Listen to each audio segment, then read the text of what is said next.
Jueces, capítulo 6, verso 1. Jueces, capítulo 6, verso 1. En este libro de los jueces habla acerca de cómo el pueblo de Israel era oprimido constantemente por sus enemigos, y Dios en cada temporada decidía levantar a alguien para librar al pueblo de sus enemigos. Y en Jueces capítulo 6 habla acerca de un hombre que se llama Gedeón, que Dios lo levanta para librar al pueblo. Pero yo no quiero hablar hoy tanto de Gedeón. Yo quiero hablar de las causas que llevaron al pueblo a que tuviera que ser libertado. Y Jueces capítulo 6 habla francamente, habla claramente de cuál era la actitud del pueblo y de por qué Dios los estaba juzgando. Así es que vamos a leer Jueces capítulo 6 verso 1. Cuando ya lo tenga, diga conmigo amén. Para que yo sepa que usted ya está listo. La palabra amén, por si usted no lo sabe, la palabra amén significa así sea, o sí, o es una forma de afirmar. Digámoslo en términos espirituales, es amén, así sea. ¿Sale?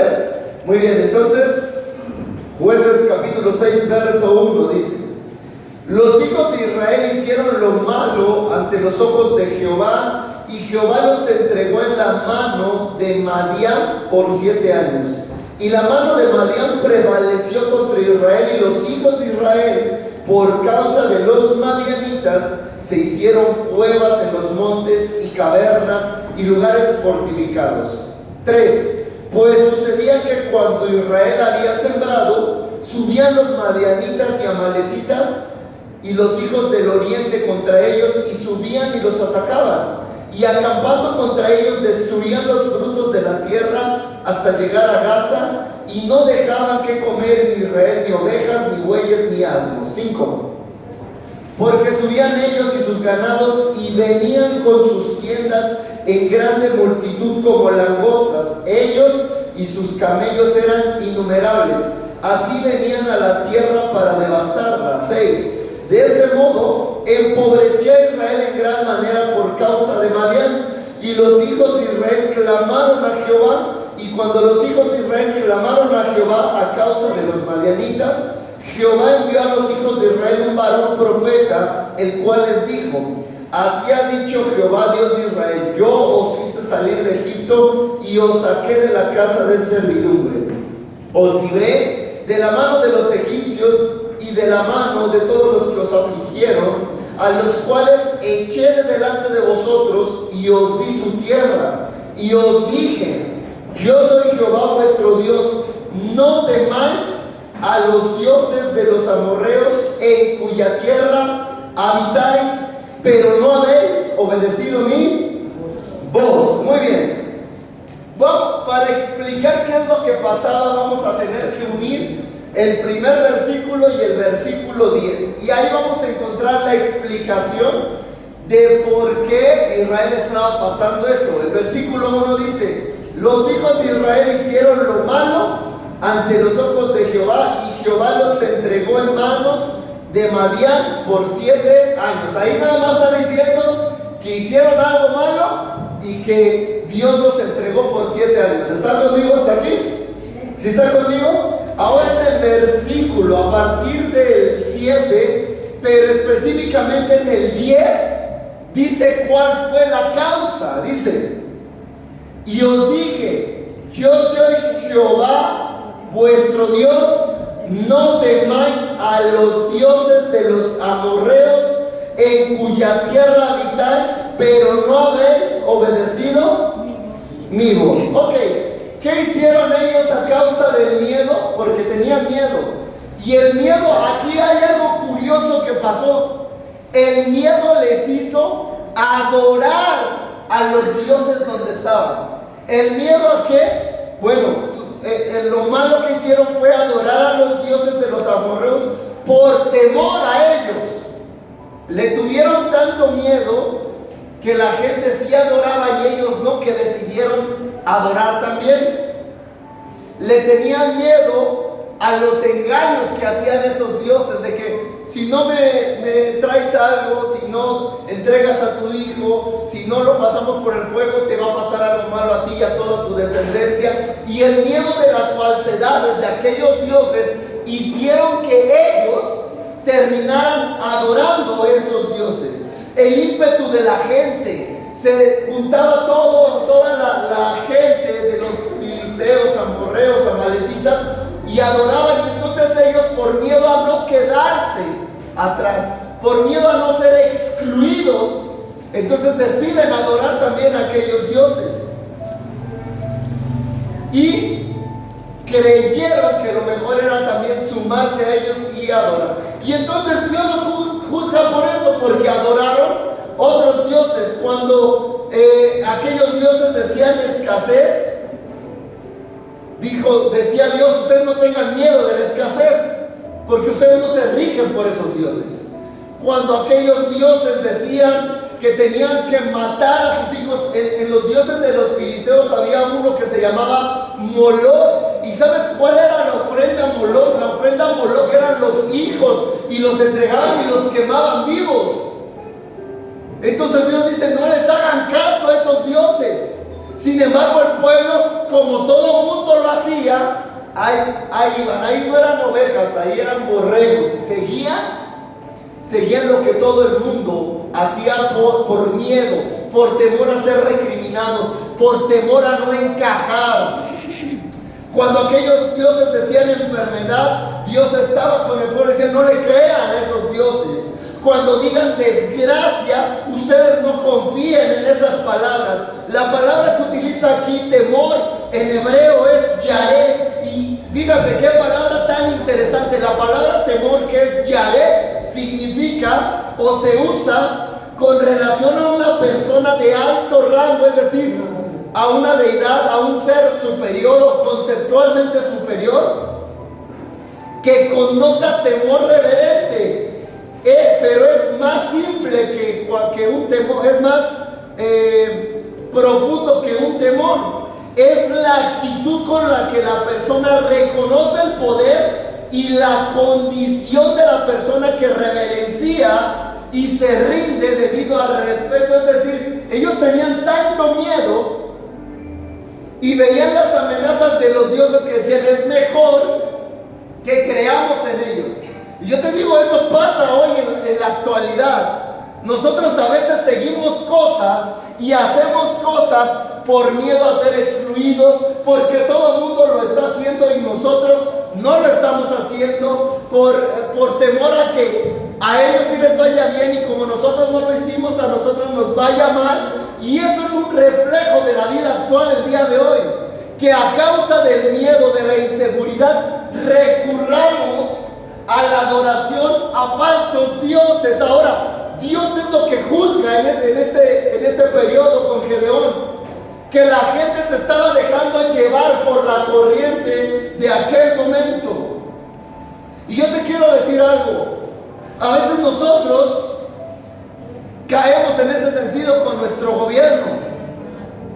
Siendo un gobierno humano, a veces nos sujetamos tanto a él que creemos y dependemos de él. Pero yo quiero decirte en esta mañana que nosotros no debemos tanto de confiar en el gobierno humano, porque la Biblia dice, maldito el hombre que confía en el hombre, pero bendito el hombre que su confianza ha depositado en Jehová, Dios de los ejércitos. Maldito el que confía en el hombre, pero bendito el que confía en el Señor. Y quiero decirte algo, a lo mejor tú eres una persona como tú y como nosotros que estamos aquí reunidos, y todos tenemos un gobierno humano. Pero quiero decirte que nosotros no debemos de confiar en el gobierno. Nosotros debemos de manejarnos confiando en Dios. Porque a veces hay gente que se pelea por los colores de los partidos. No, es que yo soy de los vinos, yo soy azul, yo soy rojo, yo soy verde, yo soy amarillo, yo soy naranja, como el del movimiento. Y entonces a veces hasta nos enojamos y nos disgustamos con la gente, con nuestros hermanos, por pelearnos por los colores. Es decir, tenemos que entender que nosotros nuestra patria no es humana, nuestra patria y nuestro gobierno es celestial. Y lo dice Filipenses capítulo 3, versículo 20, y lo dice claramente. Nuestra ciudadanía está en los cielos, de donde también esperamos al Salvador, al Señor Jesucristo. Si somos nosotros ciudadanos del cielo, como dice Filipenses, entonces también somos gobernados por un gobierno del cielo, no de la tierra, sino nuestro gobierno mayor y principal. ¿Dónde está? En los cielos, porque dice que somos ciudadanos ¿de dónde? De allá arriba. Aunque estemos acá abajo, el gobierno que tenemos está en los cielos. Mira lo que dice en Juan en el capítulo 18, verso 36. Respondió Jesús: mi reino no es de este mundo. Si mi reino fuera de este mundo, mis servidores pelearían para que yo no fuera entregado a los judíos, pero mi reino no está aquí, no es de aquí. El reino de Dios, ¿en dónde está? Es el reino de los cielos, y Él, Jesucristo, gobierna en su reino, en el reino de los cielos. Entonces, si la Biblia dice en Filipenses que nosotros somos ciudadanos del cielo, ¿cuál es nuestro gobierno? Pues nuestro gobierno es el cielo, y quien gobierna en ese lugar es Jesucristo. Por tanto, nuestro mayor gobierno, más que terrenal, es celestial y está gobernado por Dios. Es que ya deja de pelearte por los colores. Unos hasta orgullosamente tienen su lona ahí en su casa. Y yo no digo que esté mal, yo nada más te digo, no confíes tanto en ellos. No confíes tanto en ellos. ¿Sabes por qué? Porque son humanos y te pueden fallar. Yo todavía estoy esperando el apoyo rosa. Nunca llegó.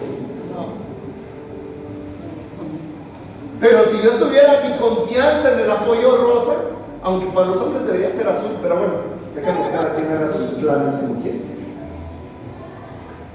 Pero si mi confianza estuviera en eso, entonces yo estaría perdido, porque estoy confiando en los hombres, estoy confiando en la gente, en las promesas.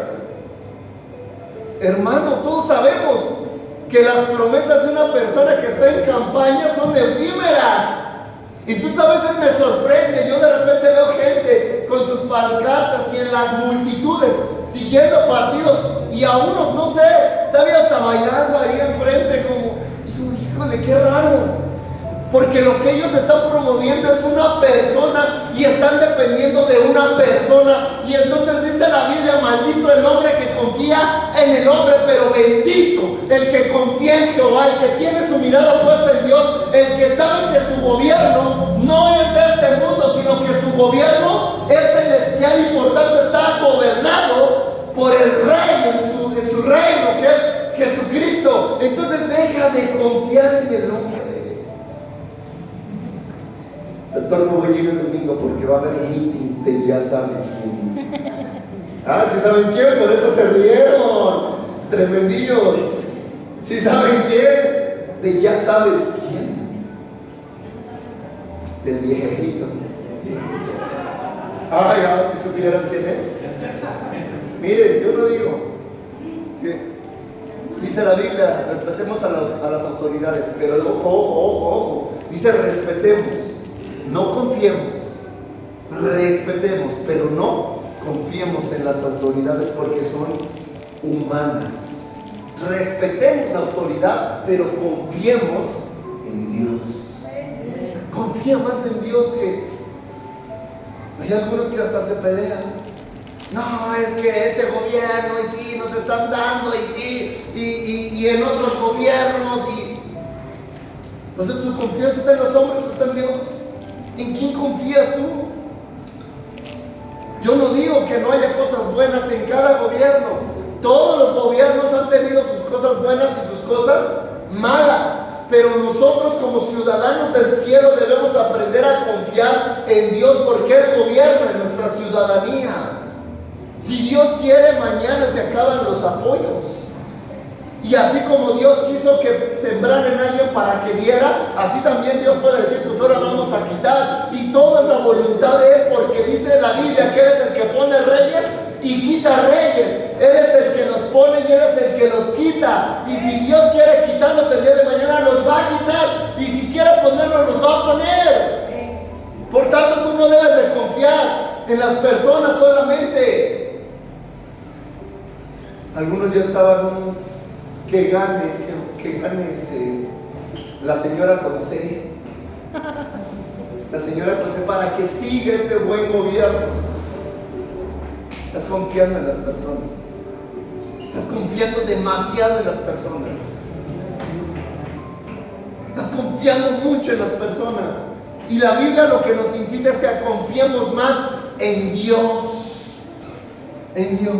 Y algunos todavía dicen, es que Él lo prometió y lo va a cumplir. Dije, ya ni cuando van a la iglesia dicen eso de Dios, pero sí creen las promesas de otras personas. Qué errados estamos, qué mal estamos. No, y es que sí es ese partido y no es ese partido y nos peleamos. Deja de ser argüende. O si quieres que te lo diga un poco más, deja de confiar en las personas, deja de ser metiche. Si alguien quiere seguir eso, que lo siga. Pero tú lo que debes de tener claro es tu ciudadanía. Aunque estemos en la tierra, nuestro gobierno proviene de Cristo. Mira lo que dice Daniel capítulo 4, verso 34. Mas al fin del tiempo yo, Nabucodonosor, alcé mis ojos al cielo. Nabucodonosor, no le vaya a poner así a su hijo jamás, Nabucodonosor era un nombre de un rey, de un pueblo que era enemigo de Dios. Y después cuando vamos a lugares donde hay muchos creyentes, dicen, ahí viene Nabucodonosor. Y yo dije, ¿quién le puso ese nombre de pelado? O sea, no manches, no saben qué nombre le están poniendo. Bueno, este era un rey que se creía, el más grande de todo el mundo. Y entonces le dice Dios, si no le bajas esa soberbia, te voy a quitar todo. Y entonces él decía, ¿quién como yo que tiene todos los gobiernos más grandes, el imperio más grande? ¿Y sabes qué hizo Dios? Lo transformó en una bestia. O sea, ya era medio bestia, pero ahora le dio cualidades de bestia. Le creció el pelo, le crecieron las uñas como garras, andaba como una persona salvaje en la selva. Y Dios así lo humilló para que él entendiera. Y mira lo que dice. Y yo, Nabucodonosor, alcé mis ojos al cielo y mi razón me fue de vuelta. Fue cuando entendió que él no era el superior, dice. Y mi razón me fue de vuelta y bendije al Altísimo y alabé y glorifiqué al que vive por siempre, cuyo dominio es sempiterno y su reino por todas las edades. Todos los habitantes de la tierra son considerados como nada. Y mira lo que dice de Dios.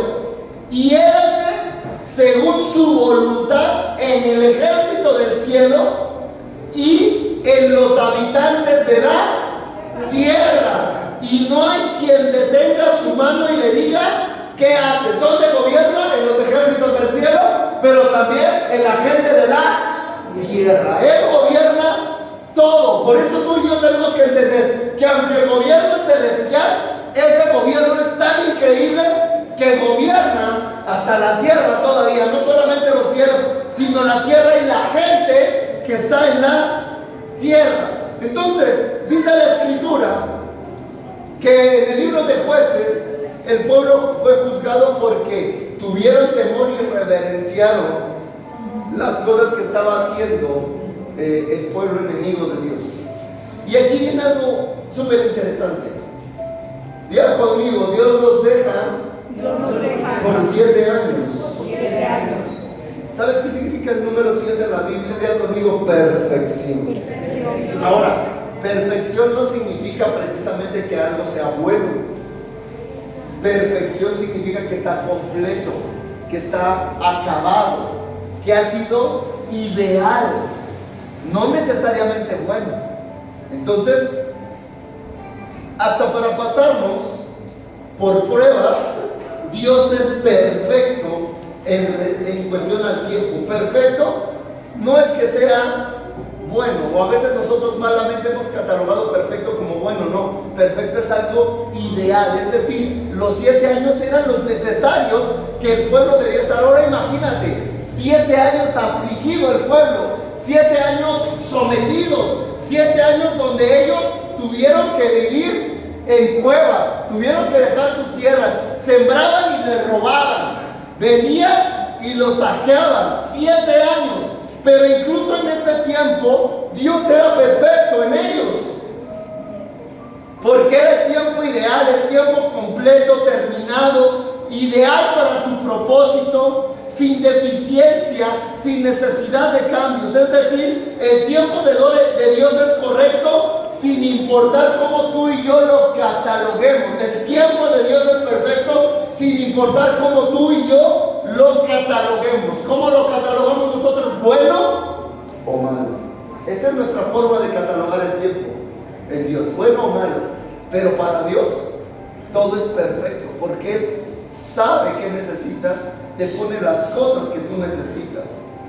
Entonces, la gente a veces suele decir, ¿no ha visto usted a gente que cuando te abres el Facebook están, los tiempos de Dios son perfectos? ¿Sí los ha visto?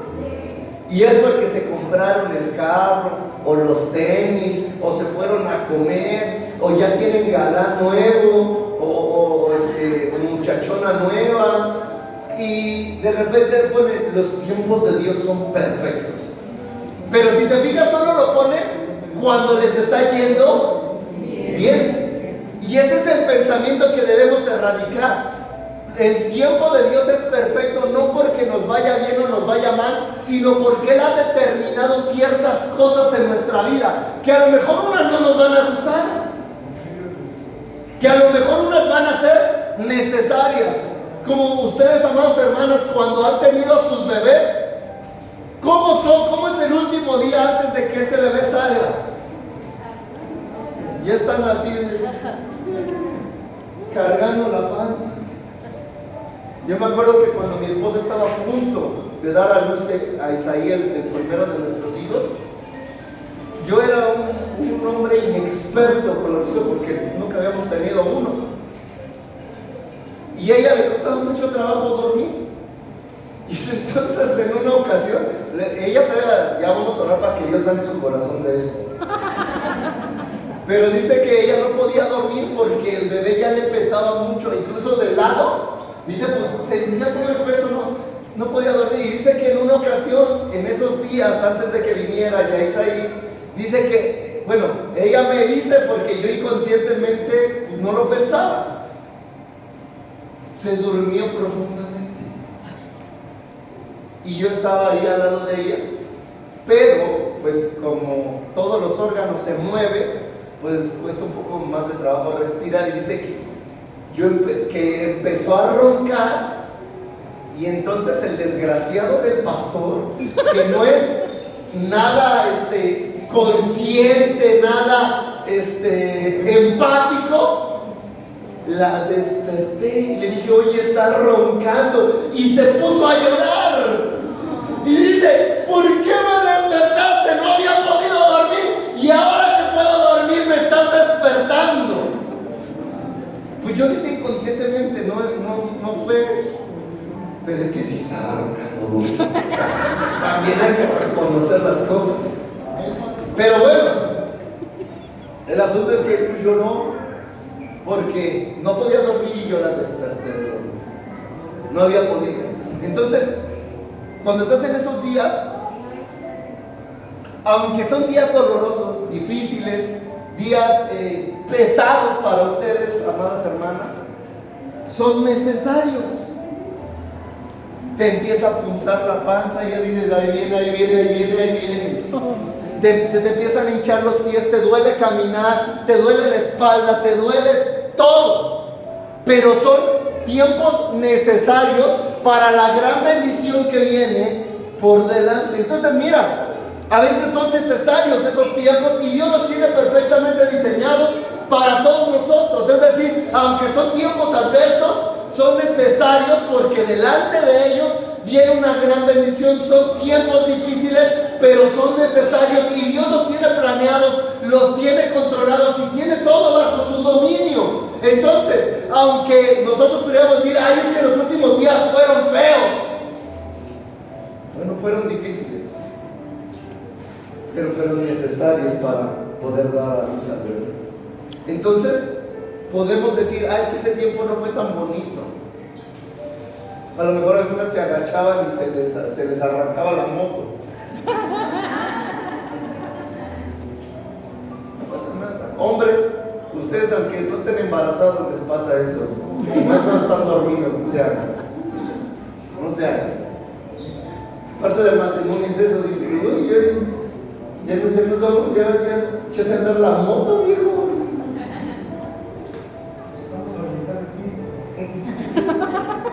Entonces, son tiempos que a lo mejor nosotros podemos decir son malos, son difíciles, son adversos, pero Dios los tiene considerados, tiene contemplado todo. Entonces, a veces la gente dice sin saber, es que los tiempos de Dios son perfectos, sí, porque te está yendo bien. Pero si te estuviera yendo mal, si no tuvieras trabajo, si te hubieran quitado la casa, ¿postearías ahí los tiempos de Dios son perfectos? La gente que no conoce a Dios sí se maneja así, dice, wow, cuando me está yendo mal, pues no es el tiempo de Dios, pero mentira. Romanos capítulo 8, verso 28 dice, todas las cosas le son para bien a los que aman a Dios y a los que conforme a su propósito han sido llamados. Todas las cosas, todas, no las que tú digas buenas o malas. Entonces todos los tiempos de Dios son perfectos porque esa es su voluntad, porque ese es su designio, porque eso es lo que Él quiere. Ahora, esto no funciona para todo el mundo, esto funciona para los creyentes. Por eso dice Romanos 8:28, todas las cosas le son para bien a los que aman a Dios. A los que no aman a Dios, eso sí les va ahí como les tenga que ir. Dios no se mete. Pero a los que aman a Dios, Dios sí se mete. Y todas las cosas que ocurren son para el bienestar nuestro. Ay, es que perdí el teléfono, pastor. Qué bueno, gloria al Señor, aleluya.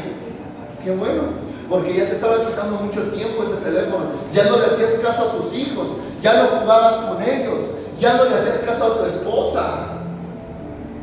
Ay, es que se me descompuso el carro, gloria al Señor. Vas a tener que irte en metro, bajarle 2 rayitas a tu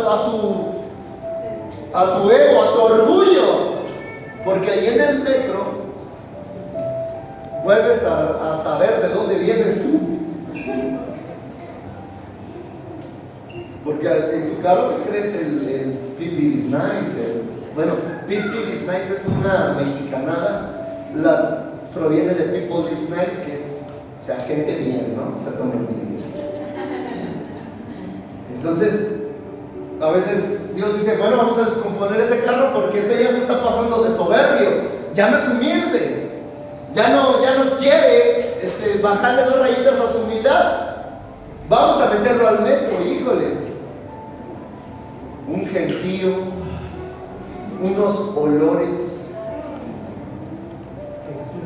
unas sensaciones que cuando se te pega alguien sientes su sudor. Esos que hicieron, no les falta ver más box. Ay, no, pastor, o sea. Tú te preguntas, ¿para qué se me descompuso el carro, Dios? ¿Qué no ves que yo no sé andar en metro? Bueno, porque Dios tiene algo que sacar bueno de él.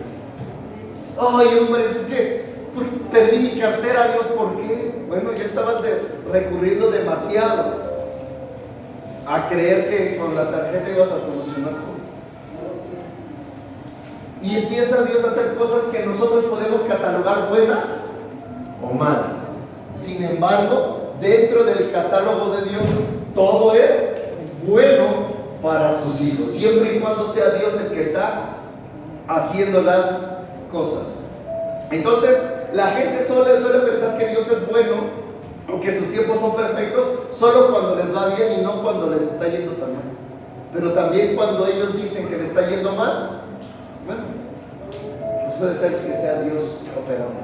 Y eso tú debes de entender, los tiempos de Dios son perfectos siempre, sin importar que tú digas si es bueno o es malo. Son buenos siempre, Dios es perfecto, Dios sabe por qué. Entonces, a veces queremos atribuirle incluso al diablo las cosas malas.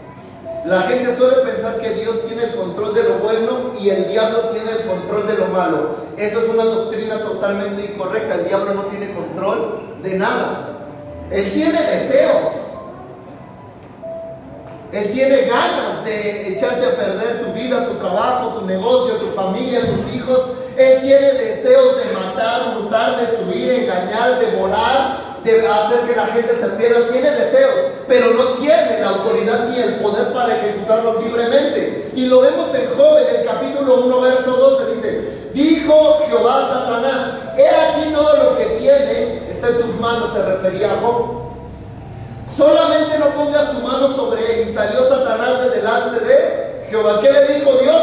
Tú puedes mangonear ahí a Job y sus cosas, pero no puedes tocar su vida. Y entonces Satanás se fue y le hizo un desastre a Job, pero no tocó su vida. ¿Por qué? Porque él no tiene la potestad ni la autoridad para hacer nada sin que sea la voluntad de Dios. Tiene ganas. Tienes ganas de romper tu matrimonio. Tienes ganas de hacer que se pierdan tus hijos. Tienes deseos de hurtar en tu negocio, en tus finanzas. Tienes deseos de enfermarte. Tienes deseos de maldecirte, pero no tiene el poder, no tiene la autoridad, porque todo está sujeto a Dios. Entonces, a veces Dios deja que pasen ciertas cosas para poder alinearnos, para poder enderezar nuestro camino, para poder voltear a Él nuevamente.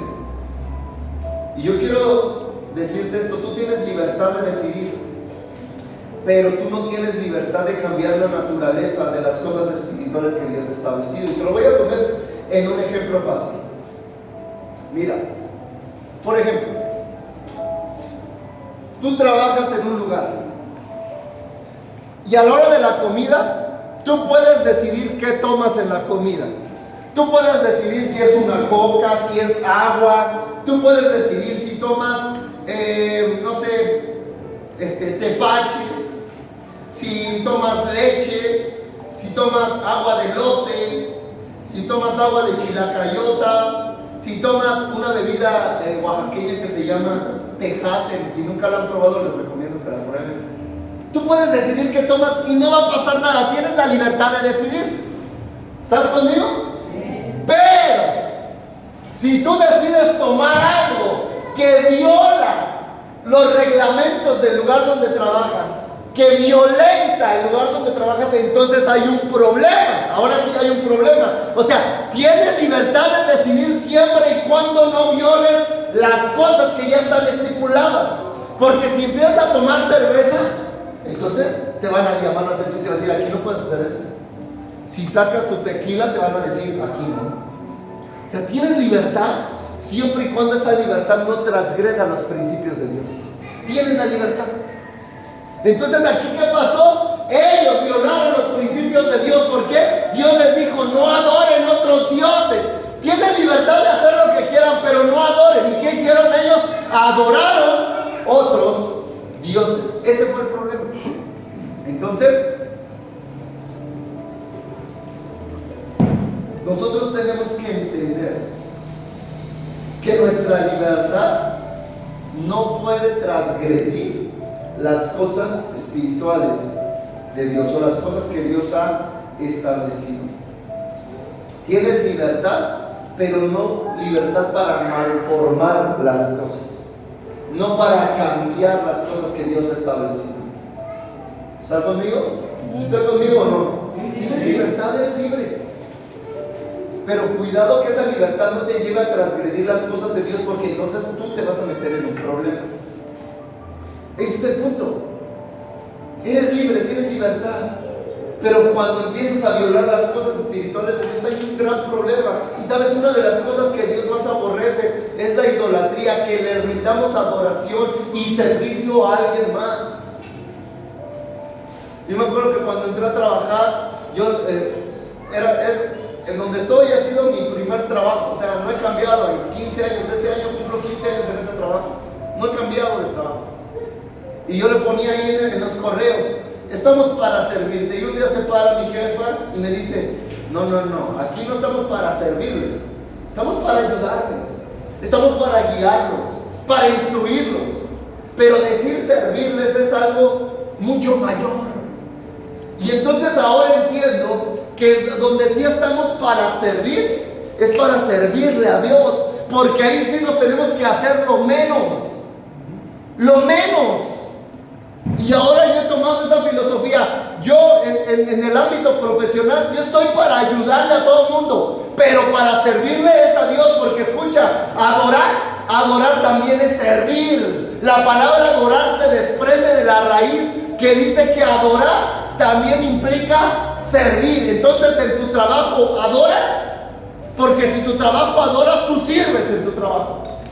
Entonces nosotros tenemos que entender a Dios, lo adoramos y le servimos porque le adoramos. Es decir, el servicio va fuertemente ligado con la adoración. Cuando tú sirves en algo, le estás adorando. ¿Sí me entiendes lo que te estoy diciendo? Cuando tú sirves en algo, le estás adorando. Y entonces ese fue el problema de Dios con el pueblo, que ellos le estaban adorando a los dioses, es decir, se acercaban y le servían también a los dioses. Tú tienes libertad, hermano, pero no una libertad que cambie las cosas establecidas por Dios.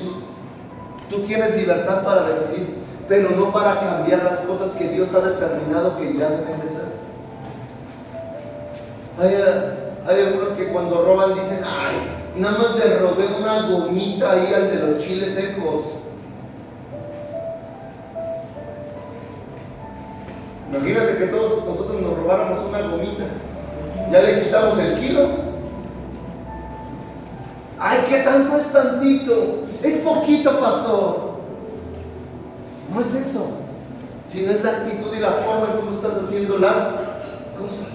Entonces, 7 años Dios en su perfección los tuvo controlados. Mira, cuando tú estás estudiando la Biblia teológicamente, cuando tú quieres saber el significado de las cosas, tú tienes que ir al primer pasaje de la Biblia que habla de eso y de ahí sacar la interpretación.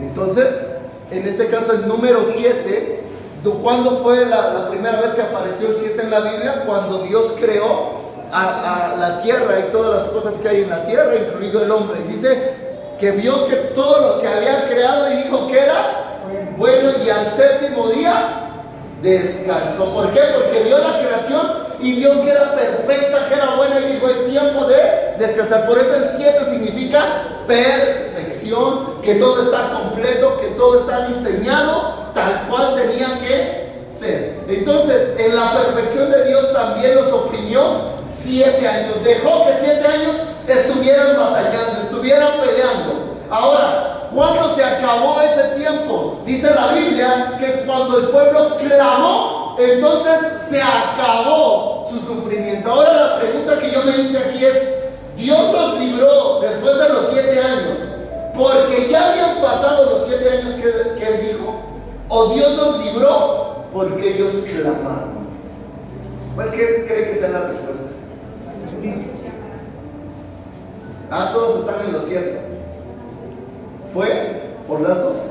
Fue porque Dios ya había determinado el tiempo, pero también hizo, escucha lo que te voy a decir, hizo que ellos se sintieran tan oprimidos que clamaran a Él. Él hizo que se sintieran tan oprimidos para que clamaran a Él. Es algo así como cuando su esposo le pide un favor y dice, si te quería que me vinieras a rogar, infeliz, así te quería, y tú tienes esa oportunidad en tus manos. O sea, Dios hizo que ellos clamaran. A los 7 años los oprimió tanto que hizo que ellos clamaran. ¿Estás conmigo? Entonces mira, ¿por qué Dios puede hacer estas cosas? Número 1, porque Dios es omnisciente. Una de las 3 características principales de Dios es omnisciente, omnipresente y omnipotente. ¿Qué quiere decir omnisciente? Que Él conoce todas las cosas las conoce. Todo lo que hay en tu mente Dios lo conoce. Mira, te voy a dar un dato interesante, pero perturbador a la vez. Dios conoce todos tus pensamientos,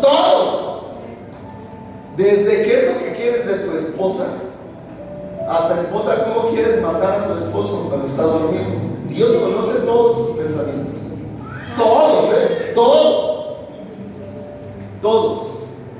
Porque Él es omnisciente. Conoce todo. Ahora, ¿por qué Dios pudo hacer eso en ellos? Porque es omnisciente y también porque es omnipotente. ¿Qué es omnipotente? Que Él puede hacerlo todo. Tiene el poder para hacer todas las cosas. Entonces, el único que puede leer lo que está pasando en esa cabecita, ¿sabes quién es? Dios. Dios sabe lo que estás maquilando en este momento en esa cabeza tuya. Sabe qué es lo que está transitando. Sabe qué es lo que estás pensando ahora, lo que pensaste ayer, lo que vas a pensar. Dios sabe por qué Él es omnisciente, Él conoce todas las cosas. Pero el enemigo no es omnisciente, ni omnipresente, ni omnipotente. Él no sabe lo que hay en tus pensamientos. El diablo no sabe lo que tú estás pensando. El diablo no puede meterse en tu cabeza y decir, ay, mire, te está pensando. No. El diablo es un enemigo que opera externamente, de afuera hacia adentro. Te mete ideas, te mete comentarios, te mete pensamientos. No sabes si dentro de tu cabeza están creciendo, porque Él no puede leer tus pensamientos. Su misión solamente es bombardearte, tratar de meterlos, pero Él no sabe si están surtiendo fruto en tu cabeza, si están siendo sembrados. No lo sabe, solamente te bombardea. Sin embargo, Dios sí sabe lo que tú piensas, sí sabe lo que tú deseas, sí sabe lo que tú quieres, sí sabe lo que estás tramando, sí sabe los pensamientos que hay en tu mente, en tu corazón, los puede discernir, los puede ver. El diablo no. Por eso es importante que nosotros que vivimos una vida espiritual sepamos que el diablo no se puede meter aquí a ver qué hay, solamente Dios se puede meter aquí. Entonces, ¿cómo se entera el diablo de todo lo que tiene que hacer para dañarte? ¿Cómo se entera el diablo de lo que te gusta? ¿Cómo se entera el diablo de los pecados que más te atraen? Si él no se puede meter aquí, ¿cómo el enemigo, cómo el diablo se entera?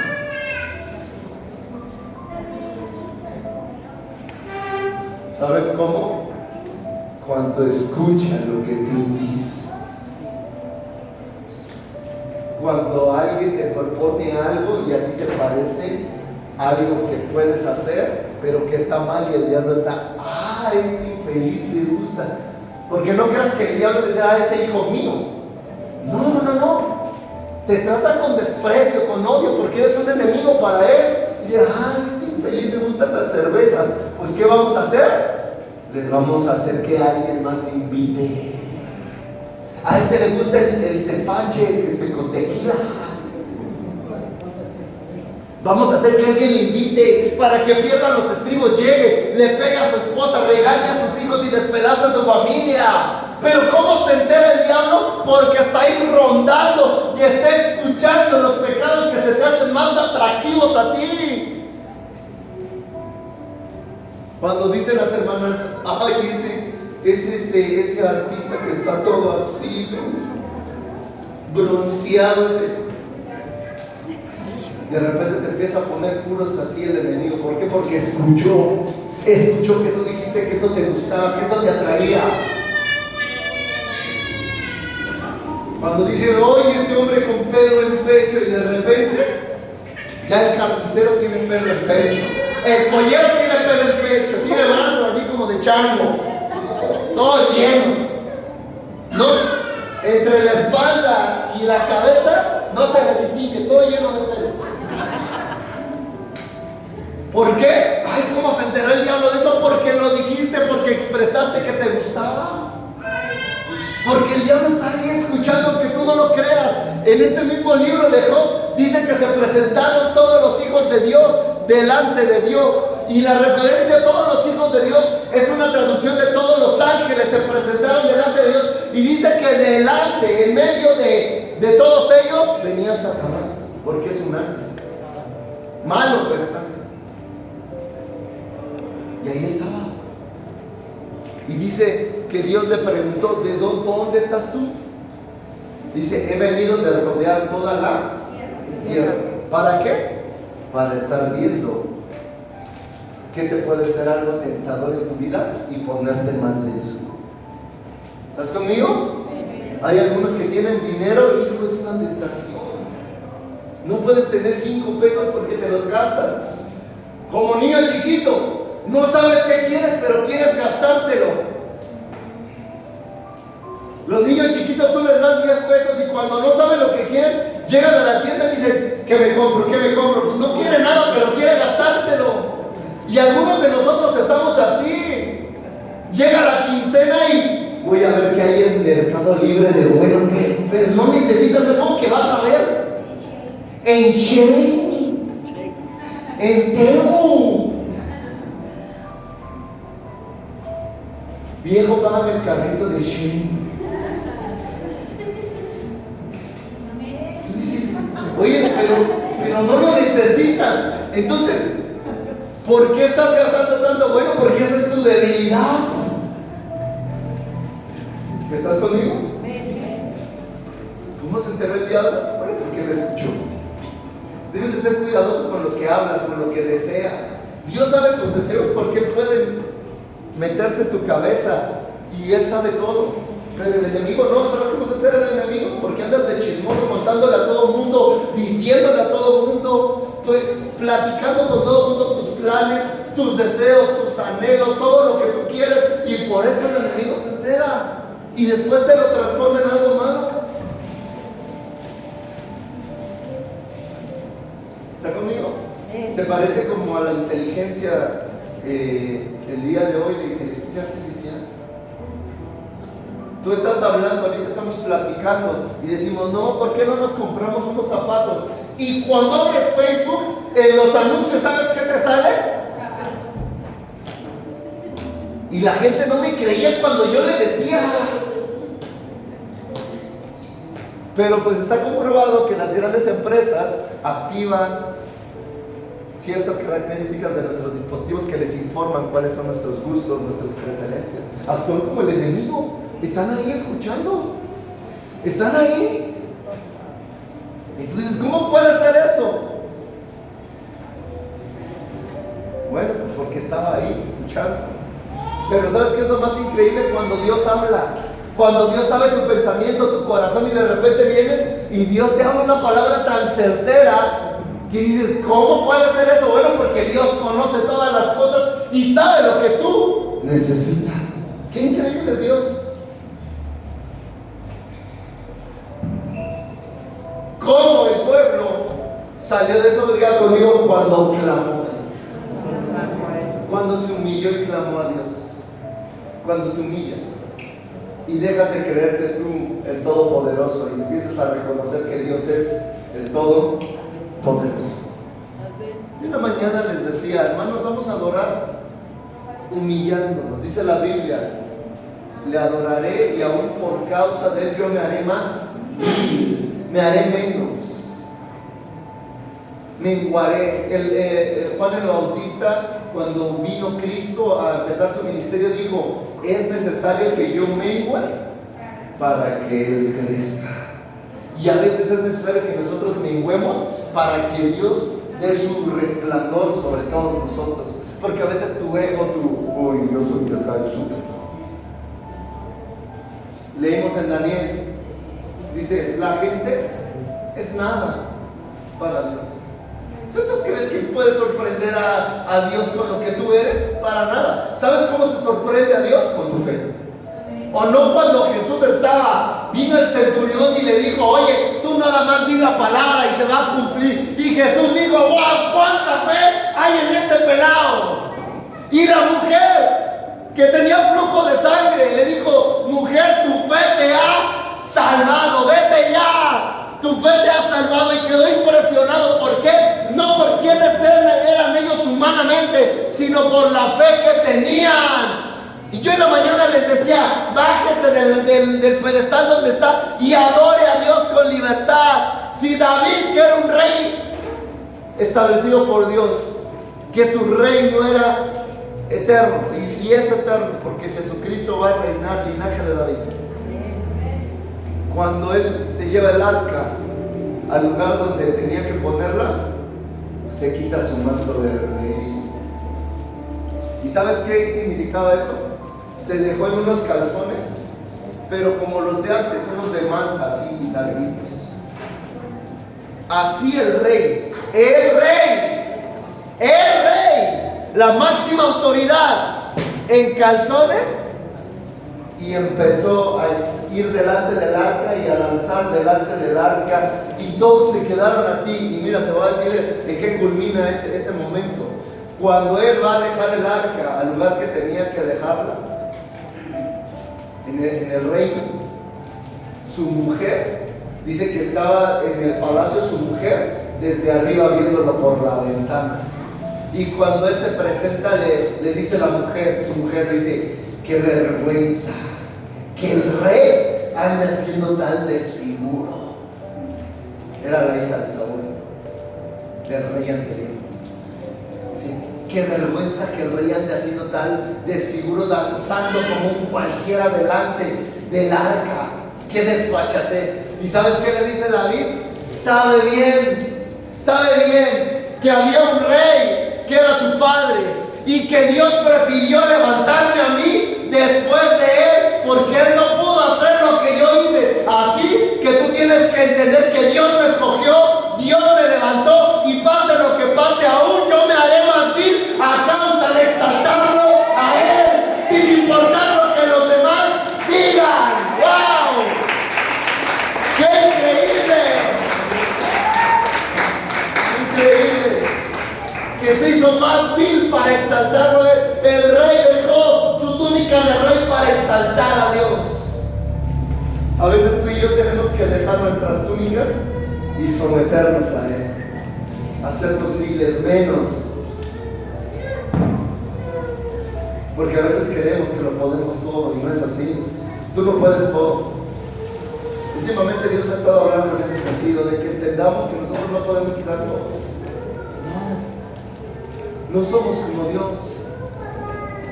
Tenemos defectos, fallas, problemas, angustias, tristezas, calamidades. Tenemos limitaciones humanas. No lo podemos hacer todo como Él. Y por eso hay que hablar de la dependencia que tenemos para con Él. Debemos de ser dependientes de Dios completamente. Muy bien, y entonces claman y Dios les da una liberación, pero no una liberación mágica como todo el mundo quiere y anhela y piensa y cree que así responde Dios. No vino Dios y les dijo: varita mágica, liberados todos. No, para nada. ¿Sabes qué es lo que hace Dios? Cuando el pueblo clamó, Dios les da una palabra, y algunos se quedaron y: ay, Señor, necesitamos ser liberados y tú nos das una palabra. ¿Para qué queremos una palabra? Dice el libro de los Hebreos, capítulo 10, verso 23: mantengámonos firmes y sin fluctuar la profesión de nuestra esperanza, porque fiel es el que prometió, fiel es el que habló, fiel es el que dio la palabra. Mantente firme. Dios prometió, Él lo va a hacer. Está firme y sin dudar. Así que cuando tú tienes una palabra, tú tienes que afirmarte en ella, sostenerte de ella. Yo tengo una palabra que nos dieron hace algún tiempo y apenas nos la volvieron a profetizar. Bueno, tengo varias, pero las que más he aferrado a ellas, porque nosotros en el pastorado, hermano, nosotros tenemos batallas espirituales. O sea, tú no creas que es algo sencillo. En las noches viene el enemigo y te: oye, si tus hijos se enferman de esto, y si les da esto, y si se mueren. Y eso había sido unos balazos todas las noches, constantemente.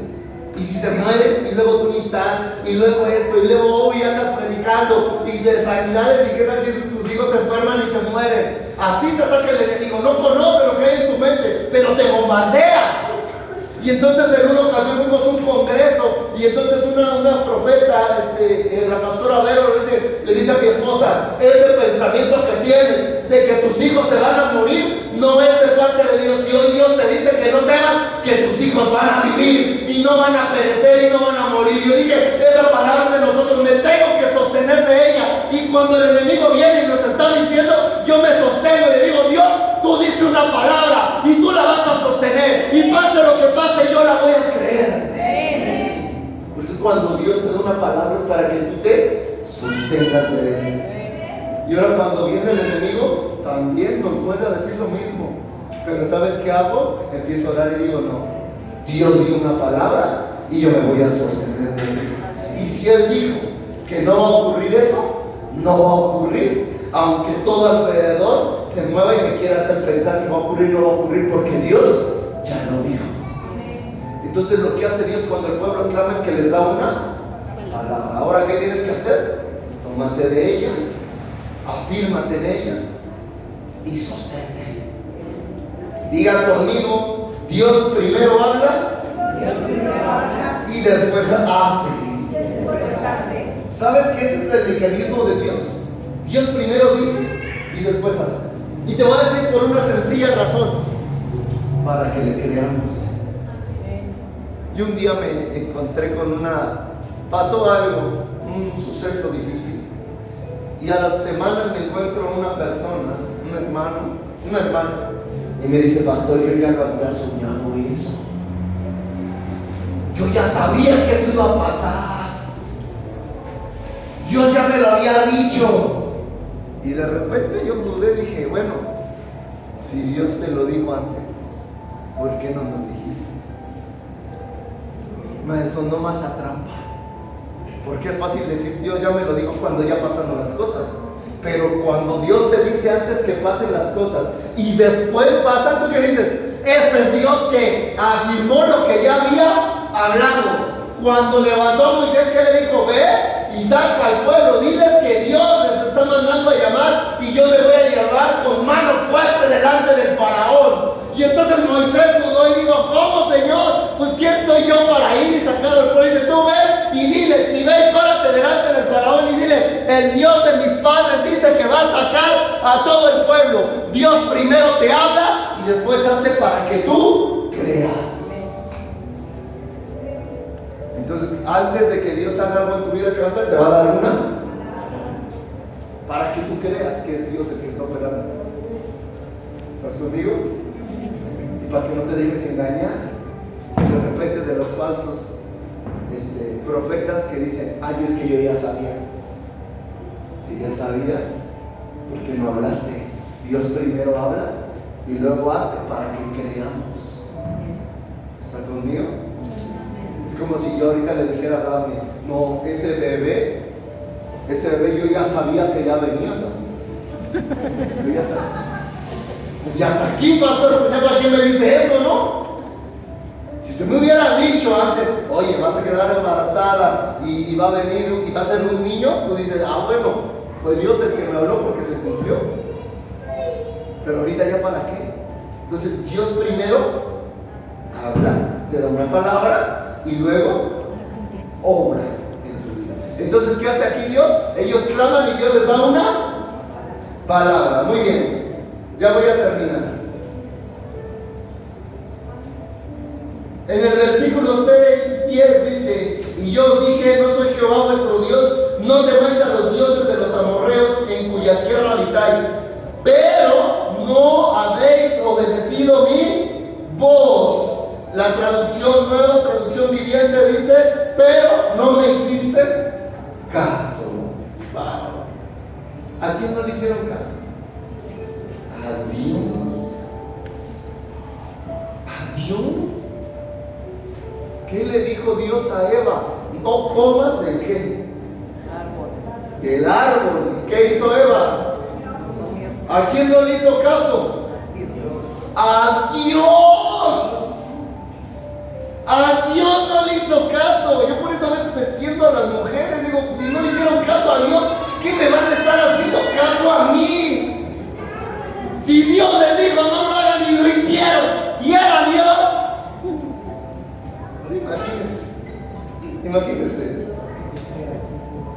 Imagínense. De repente tu esposa dice, no, si vamos a comprar la licuadora, ¿cómo la ves? La lavadora. Entonces, espérate para siempre, no, ya vamos a comprar. No le hizo caso a Dios. Tú te frustras porque no te hace caso a ti. Mejor ora. Ora. Ora y sigue orando por esa mujer, ora por ese hombre. Ya conmigo, sí escucharon, pero lo ignoraron. Se parece bastante a muchos cristianos de la actualidad. Se les da la palabra, se les da el consejo, se les exhorta, se les anima, se les propone, se les incita, se les orienta, pero no quieren romper las barreras que les están impidiendo acceder a una vida mejor. Ignorar aquí ignorar es, sé que debo de hacer, pero decido no hacerlo. Es diferente ignorar a no conocer, porque ignorar es un acto deliberado, ya me lo dijeron, ya lo sé, pero decido aún así no hacerlo. Ignorar es todavía peor que no saber, porque el que ignora sí sabe, pero no lo hace voluntariamente, no lo hace. ¿Y qué crees? Aquí el pueblo dice Dios, yo les dije que no lo hiciera y lo hicieran, y de todos modos ustedes quisieron hacerlo.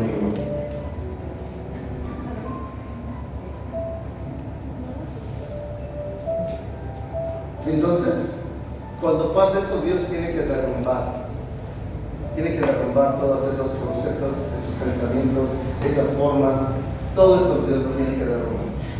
Y bueno, esa fue la razón por la que el pueblo se metió en problemas. ¿Qué pasa después? Dios levanta un hombre que se llama, o a un joven más bien, que se llama Gedeón, y le cambia el nombre. ¿Se acuerdan ustedes la rola de te voy a cambiar el nombre? ¿Se acuerdan de esa? Soy el único marciano que vive aquí en la tierra y que de repente digo, bueno, a lo mejor algunos son demasiado más puros todavía que yo, más santos, perdón. Disculpen esa irreverencia. Bueno, Dios les cambió el nombre. Ya no le digo, tú ya no vas a ser Gedeón, tú vas a ser Jerobal. Y la palabra Baal era un dios, o significa Dios, pero un dios pagano. Y la palabra Jerobal es que me tenga miedo el enemigo, que me tenga miedo Satanás. Ese nombre le puso Dios a Gedeón, que me tenga miedo. ¿Y sabes qué es lo primero que hace, que le manda a hacer? Le dice, ve, y como el pueblo estaba adorando la imagen, ve y tírale la imagen. Ve y tírala. ¿Cuántos de ustedes tienen capilla en la esquina? Que Dios les diga, en la noche ve, amárrala, tírale un tirón con el carro. Y tú dices, no, qué salvaje, pastor. Pues a Gedeón le dijeron eso, ve, la imagen estaba en el centro de la plaza, una imagen gigante, le dice, ve y tírala. Y lo hizo. Y al otro día ya lo estaban linchando fuera de su casa. Fue todo el pueblo a agarrarlo. Y Dios empieza a derrumbar todo eso que el pueblo tenía de adoración, para demostrar que no debían confiar en él, que lo podían tirar. Ya voy a terminar. Y Dios hace esto todavía otra vez más.